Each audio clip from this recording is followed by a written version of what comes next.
He rejected me the first time. He just doesn't know he's about to do it again. I knew it the moment I walked back into his great hall after 5 years gone, carrying a healer's basket and a name that was not mine. He looked straight through me, the way a man looks through a servant, through a stranger, through anyone who is not the woman he has spent half a decade tearing the north apart to find. He did not know that woman was holding his lemon balm and willow bark and watching him fail to recognise her. I was 25 that winter, a woman grown twice over by pack law, and I had buried the girl who once stood at his bonding ceremony in a shallow grave somewhere on the road south. Wren, they called me here. Wren the apprentice. Quiet, good with a poultice, came up from the coast packs when old Mistress Orla's hands began to shake. No one questioned it. A healer is furniture in a king's house. You only notice furniture when it's gone. I had not come back for him. I want that understood, because everything that followed will try to make a liar of me. And I was telling the truth that first night.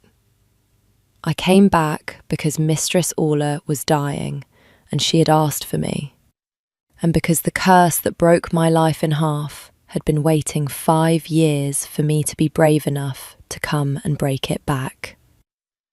The Alpha King sat at the head of the hall, the way iron sits in a forge, heavy, dark, holding heat it would not release. Halvar of the Iron Territories.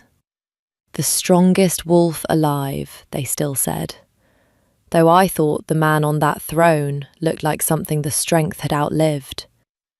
Hollow at the temples, a stillness in him that the court mistook for power, and I recognised, with a small, cold drop in my stomach, as grief. There was an empty chair beside his, carved with running wolves.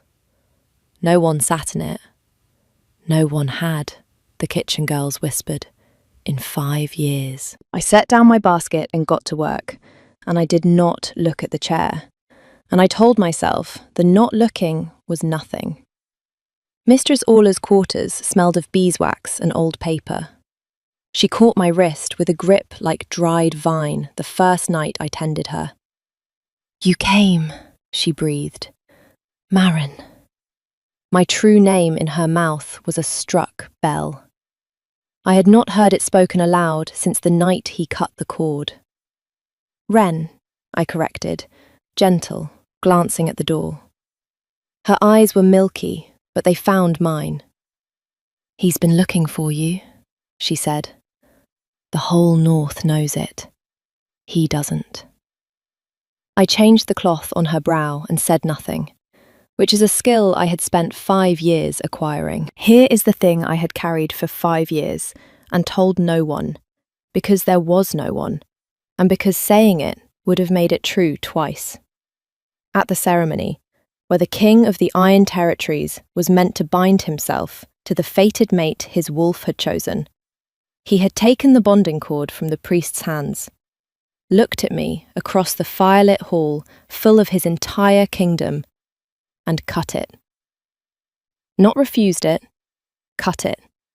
Drew a blade and severed the silver thread before the final knot, in front of every noble house in the north, and turned his back and walked out. A rejected bond is supposed to kill the weaker wolf. I was the weaker wolf. I should have died on that floor. I didn't. I crawled out a side door instead, and I lived, which the priests said was impossible. And I have spent 5 years learning enough of the old craft to understand why. But I'm getting ahead of myself. That night, kneeling by Mistress Orla's bed, all I knew was the question I had carried like a stone in my shoe down every road since. Not, will I survive it? I had survived it. But why did he cut the cord instead of simply letting it lie? A man who does not want you does not need a blade. He only needs to do nothing. That was the gap I could not close. That was why I had really come back. I will admit it now, even if I would not admit it then. The second night, he came to the healer's quarters. I heard him before I saw him, the hall going quiet the way a forest goes quiet, all the small sounds ducking.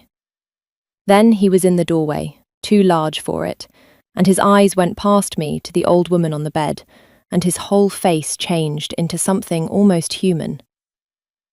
Mistress Orla raised me, he told the room, which did not need telling. He crossed to her. He did not look at me. How does she fare? The fever's turned, I said, and busied my hands. She'll wake before the moon's full again. He went still.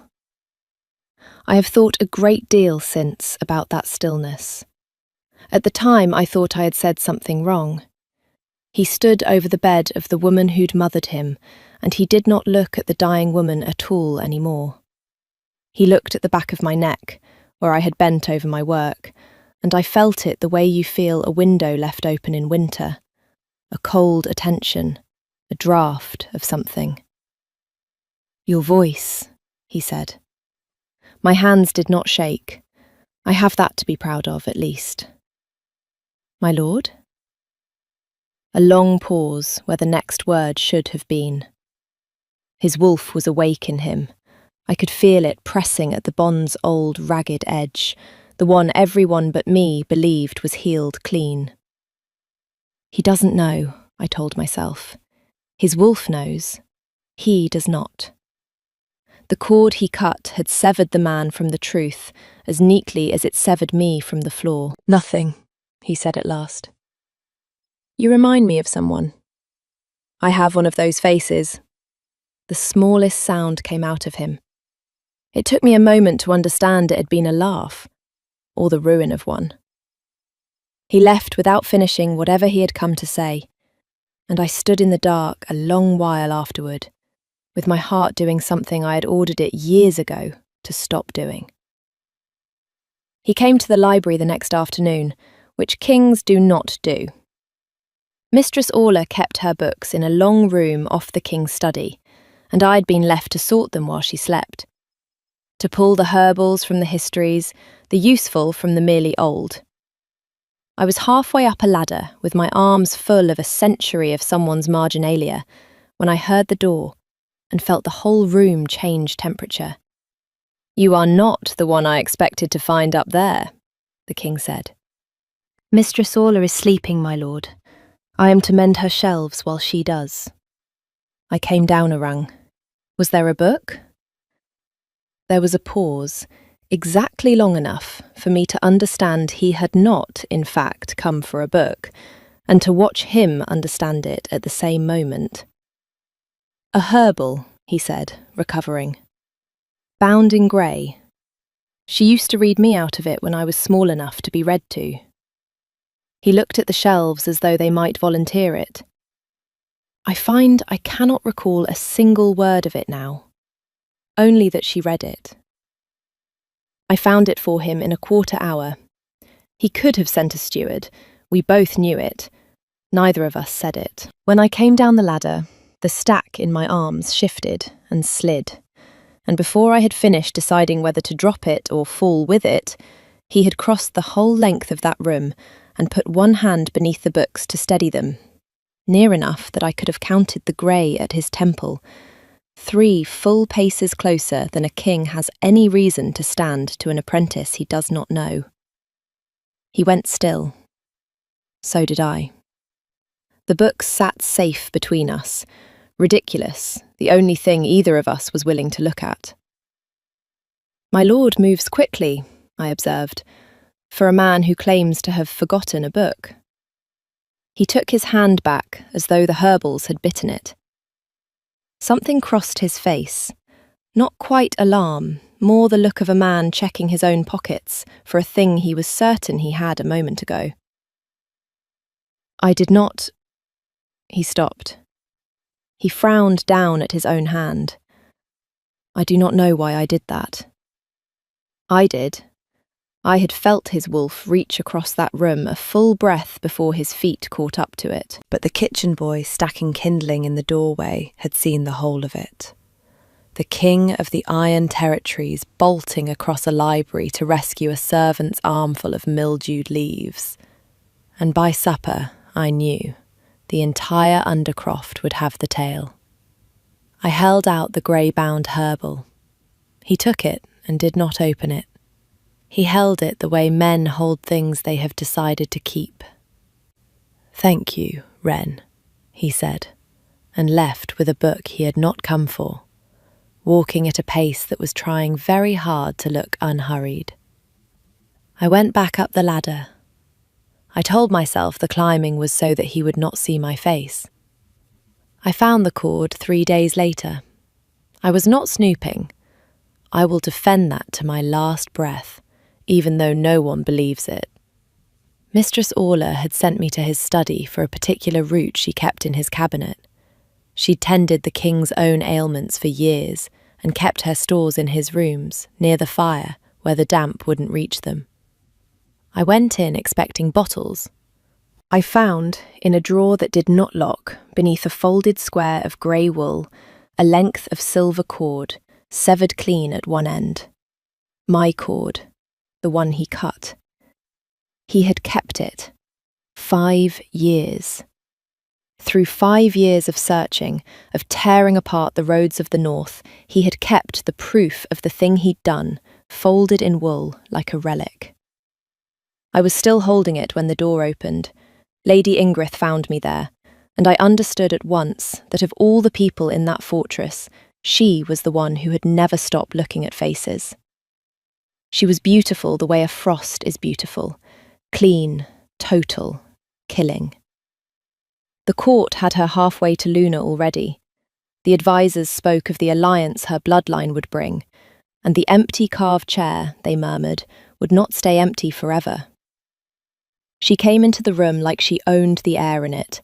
"The healer's apprentice," she said, "in the king's private study, holding the king's private grief." Her eyes moved over me, slow, and I watched her arrive somewhere. "You have a coastal look." They said the girl from the ceremony was a coastal nobody. "I came up from the coast packs a month ago, my lady." "Did you?" She smiled. It did not reach anything. What a long way to come to hold a piece of string. I put the cord back in its wool. My hands were steady. I have said that already. I keep saying it because it is the only thing I had. "Mistress Orla sent me for valerian root, my lady. I'll trouble you no further." She let me pass. She watched me go. And at the door she said, light as snowfall, "I do hope the old woman recovers. It would be a shame if her medicines did not agree with her."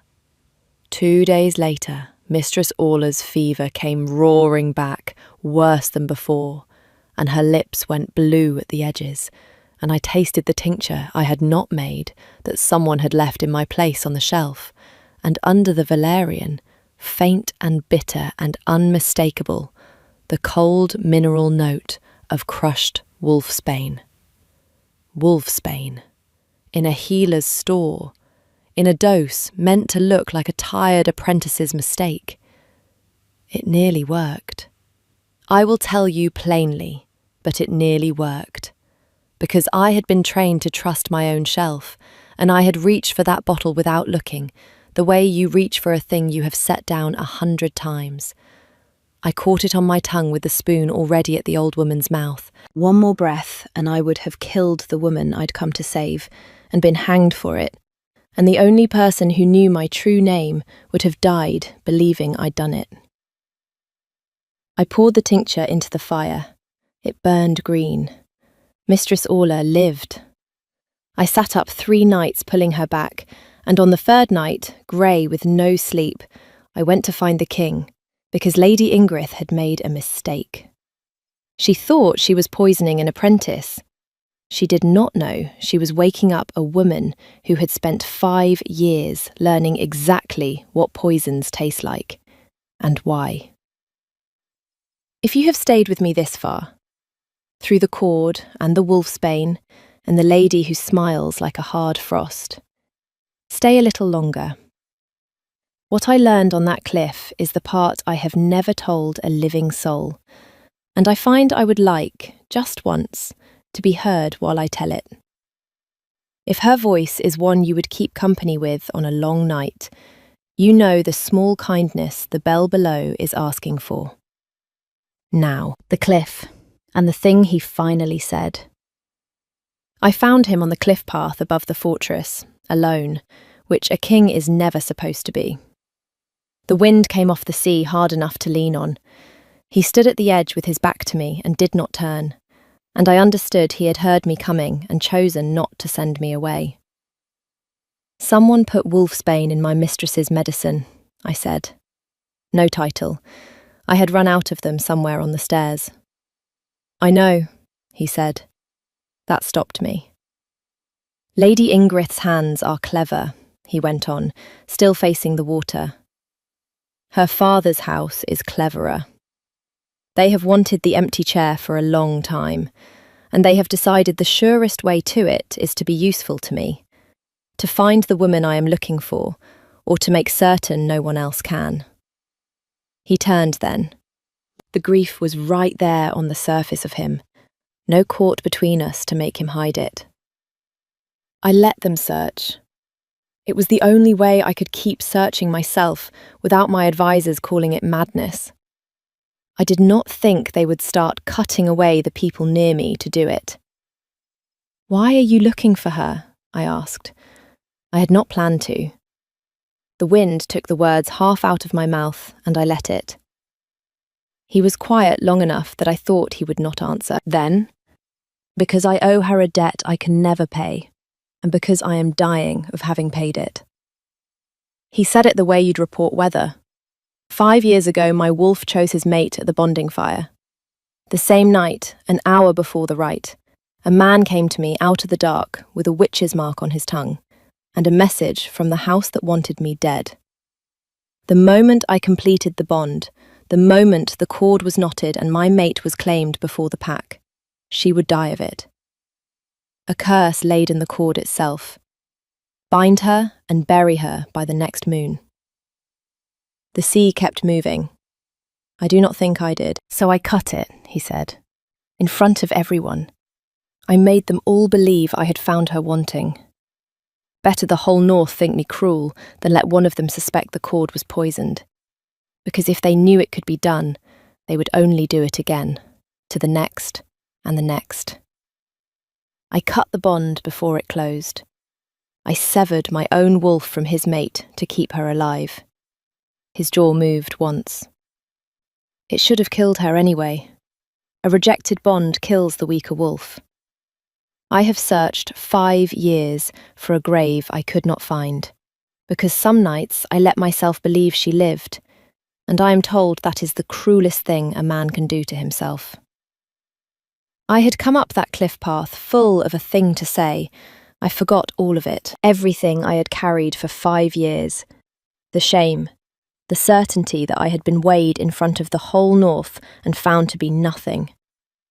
The long cold work of building a woman out of the wreckage of a girl, all of it turned over in the air between us and landed facing the other way. He had not discarded me. He had stood in front of his entire kingdom and burned his own name to the ground to keep me breathing. A man who does not want you does not need a blade. He had needed the blade because he wanted me so much that nothing less than a public lie would do. My lord, I said, and my voice did the thing I had spent 5 years forbidding it. Why did you keep the cord? He looked at me, this stranger he had told everything to, this apprentice with a coastal look, and something crossed his face. Not recognition, not yet, but its shadow, the way you feel a name you cannot find. Because it is the only piece of her I was allowed to keep, he said. Now I have told a healer's apprentice what I have not told my own beta. You should go in, the wind is cold. I went in. I did not tell him. I want you to understand I had reasons. The curse was still in the cord, still waiting. Ingrid was still moving.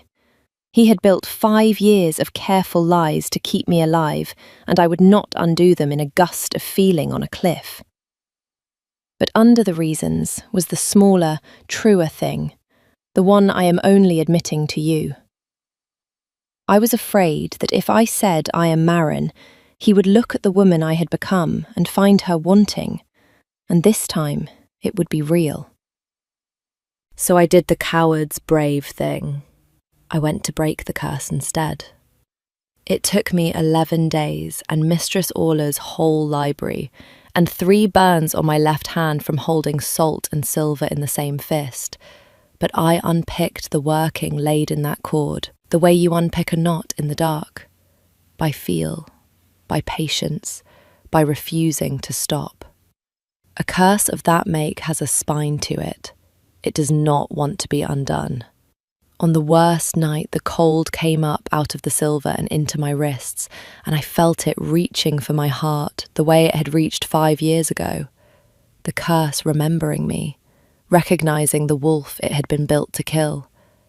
I held on.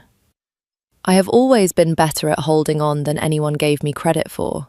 By the last night, the cord lay quiet in my hands, harmless, only silver again. I had just made it safe to be loved by the king of the Iron Territories. That was, of course, the night Lady Ingrid chose to end me. She did it at the high feast, in the full hall, with the carved empty chair gleaming at the king's side, and every noble house of the north watching. She rose with her cup, and she smiled at me, where I stood against the wall with the other servants, and she said in a voice pitched to carry, "My Lord King, before we drink, a gift. I have found her, the woman you have sought for 5 years. She has been standing in your hall the whole while, pouring your physic and wearing another woman's name." The hall went the kind of silent that has weight. "The coastal apprentice," Ingrid said, turning, lovely and merciless, "is the girl from the bonding fire, the one you cast off. I wonder, my lord, when you put the same blade to the same cord a second time, will the whole north watch you do it again?" She knew. Of course she knew. Her house had laid the curse. She knew the only way to be rid of me forever was to make him claim me in the open, where the curse could close and finish what it was built to do. She was not exposing me. She was handing him the knife and daring him to be a coward twice. And either way I died, claimed by the curse, or cast off again in front of everyone, broken past surviving a second time. Halvar stood. I watched him understand it all at once. The apprentice, the voice, the woman his wolf had been pacing toward for a month. And I watched 5 years come down on him like a roof. "Marin," he said. My name. He had it now. The whole hall heard him give it to me. "My lord, the curse," his beta started, half out of his chair. "I know what the cord carries," Halvar said, and his eyes never left me.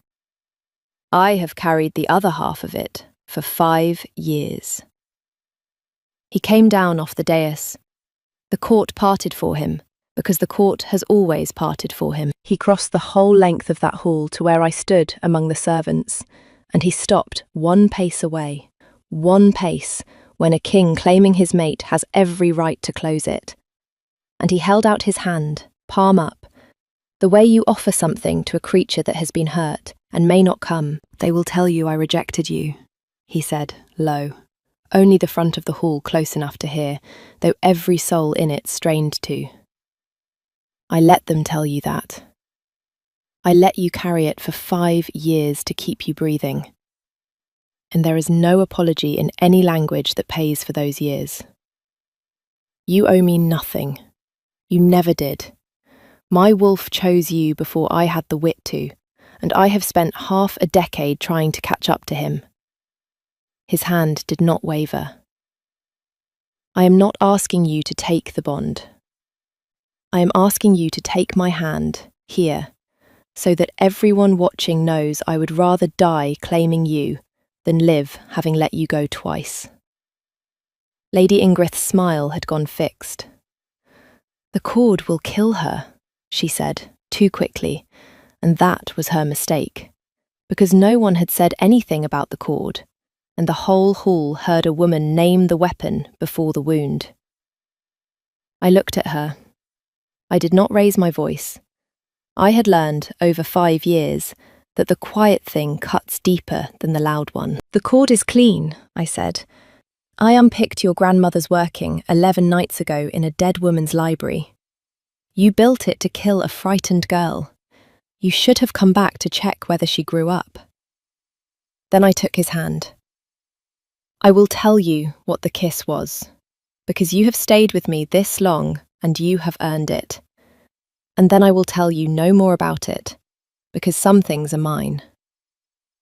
He bent his head to me, and I felt the whole weight of 5 years lift off the both of us at once, like a held breath finally let go. Like a door I had been standing outside of for half a decade, swinging open onto a fire that had been kept lit the entire time I was gone. That is all. That is everything. The rest is ours. The cord, when the priest brought it, the same cut cord, my cord, mended now by my own burned hands, went around our joined wrists, and the old curse in it did not stir, because there was nothing left in it to stir. And Halvar of the Iron Territories knotted the bond he had severed 5 years before, in front of the same kingdom that had watched him cut it, and his wolf, when the bond closed, made a sound through me that I felt in the centre of myself. A warmth flooding up the thread that had been ragged and cold, so long I had forgotten it was meant to be anything else. It did not kill me. It welcomed me home. There was still cost. There is always cost. As the bond closed, the dregs of the broken curse made one last reach. Not for me this time, but for the cord itself, a cold trying to crawl back into the silver, and I felt it pull at the half-healed burns on my hand and bite down to the bone, the old magic refusing to die quietly. I closed my fist around the cord and held it shut, frost climbing my wrist, and I did not let go until the cold gave up and went out of the silver for good. Blood from the burns made a dark line down my palm. I had bled worse for less. I had bled, once, for nothing at all on a ceremony floor. This time I bled and got to keep the thing I bled for. Lady Ingrid did not leave the hall a free woman. She had named the curse aloud in front of every house in the north, and there is no walking that back. Her father's alliance dissolved before the feast was cleared. The king's justice was cold and complete, and I will not waste your time on it, except to say that the carved, empty chair beside the throne stopped being empty, and the woman who had wanted it spent the rest of her days a great deal farther from a throne than she had planned. Mistress Orla recovered enough to scold me for the state of my hands. She died the following spring, old and warm in her bed, having lived precisely long enough to see me wear the title she'd always said I was too stubborn to refuse. The whisper did not stop all at once. A king who shames a woman before the North and crowns her 5 years later does not simply hand the court a tidy ending. There were houses that muttered, rivals who counted the cost of the lost alliance and wondered if the king had gone soft. Old wolves who could not decide whether they had watched a love story or a humiliation. Halvar let them mutter. He had spent 5 years caring what the North believed about him, and had nothing left over to spend on it now. Let them say I went soft, he told me once, watching the muttering houses from the high window. I went soft the night my wolf chose a coastal nobody. I have only just stopped pretending otherwise. A year on, now, and I am writing this from the library that became mine when Mistress Orla's became no one's. The chair beside the throne has my weight worn into it. The cord hangs on the wall where the cut used to show and does not anymore. I mended it well. You would have to know exactly where to look. He still does not say my name the way other people say names. He says it like a thing he is allowed to keep. I have stopped correcting him to Wren. I had to be Wren to come home, but I do not have to be her anymore. And there is a particular freedom in being called by your own name in your own house, by a man who burned his reputation to keep you alive enough to hear it. He came in a moment ago, while I was writing this, and set a cup of something down at my elbow too carefully, the way he does, and looked at the page, and did not ask what it was, and left the door open behind him when he went, the way he always does now. So I will know I can follow whenever I please. I told you he rejected me the first time. I told you he was about to do it again. I was wrong about the second one. It turns out the most powerful wolf alive would sooner cut a cord and burn his own name to ash than let me go. And the only thing that ever frightened him more than losing me was being seen wanting me this badly in front of his entire kingdom. He's seen wanting me now. The whole North knows it. He doesn't seem to mind anymore. So tell me, did you see it coming? The cliff and the cord and the second cut that never came?